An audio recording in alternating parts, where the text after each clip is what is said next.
હવે ફાઇનલી બાલવાટિકા 2.0 લોકો માટે ખુલ્લું મૂકવામાં આવશે. લોકાર્પણની તારીખ જાહેર. કાંકરિયામાં વર્ષ 1956માં બનેલી બાલવાટિકાને 68 વર્ષ બાદ ₹22 કરોડના ખર્ચે રિનોવેટ કરીને 1.30 લાખ ચોરસ મીટર જગ્યામાં આખી એક અલૌકિક દુનિયા ઊભી કરવામાં આવી છે.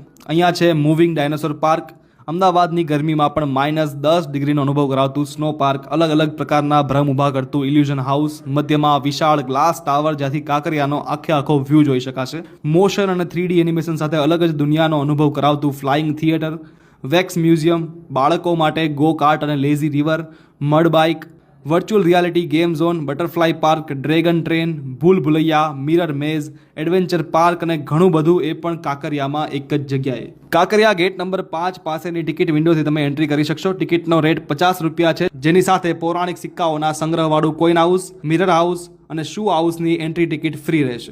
અને બાકીની તમામ જગ્યાઓના ટિકિટના દર તમે સ્ક્રીન પર જોઈ શકો છો.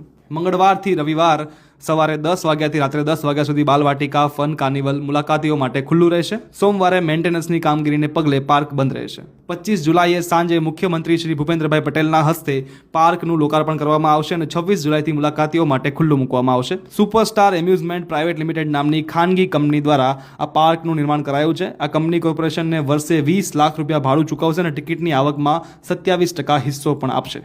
Ground report, Ahmedabad media, powered by say solar, making solar energy easy for you.